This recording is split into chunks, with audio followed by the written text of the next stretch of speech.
Have you ever wondered where the rain comes from?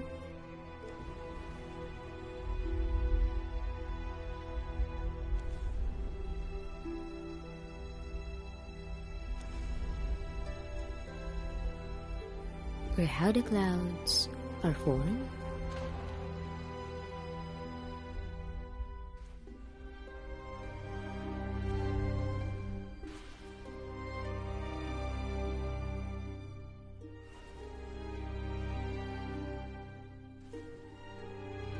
Well, that is what the water cycle is all about.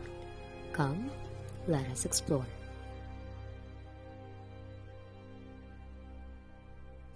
Water cycle, or also known as the hydrologic cycle, describes the continuous movement of water on, above, and below the surface of the earth. It is truly a cycle because it has no beginning or end.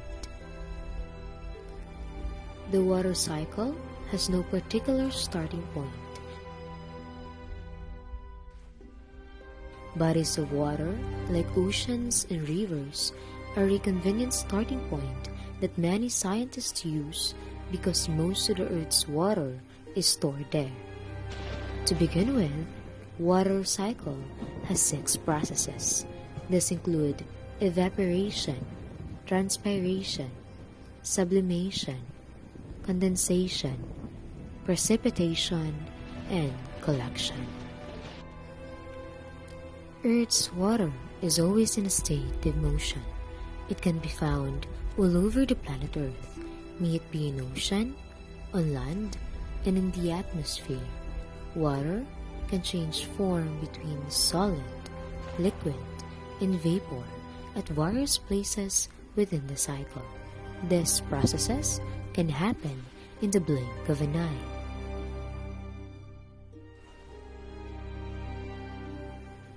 In your home, have you noticed that when you boil some water, you will be able to see a steam rising up in the air? That is what we call the water vapor. In line to this, evaporation is part of the hydrologic cycle, in which when the sun heats up, the water in rivers, lakes, or the oceans turns into vapor or steam.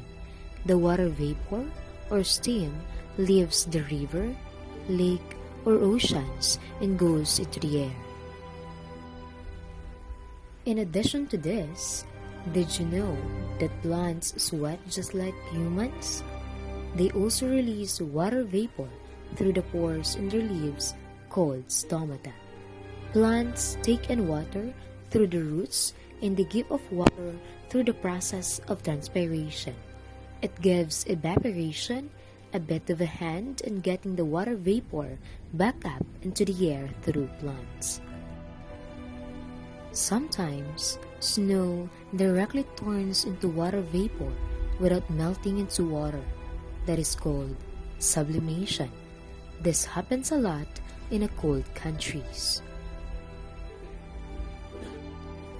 When the water vapor reaches up in the sky, it turns into tiny droplets of water. Condensation is the opposite of evaporation and occurs when water changes from a gas to a liquid. When the water vapor reaches up in the sky, it cools down and changes into a liquid with various gases and dust particles that come together, forming clouds. As clouds move around the atmosphere, growing and colliding, they may accumulate so much water that they can no longer hold it all. The clouds get heavy and water falls back to the earth in the form of rain. This is known as the precipitation. Aside from rain, precipitation may be in the form of snow, sleet, or hail.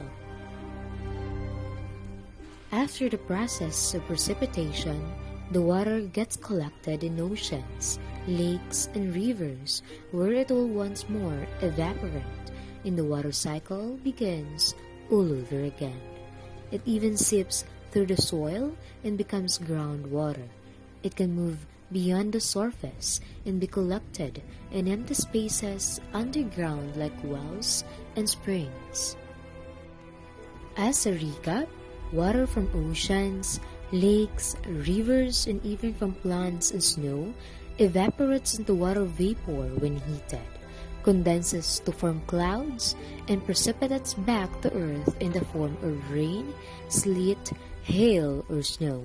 Water gets collected in oceans, lakes, and rivers, and even seeps through the soil, and the water cycle begins all over again.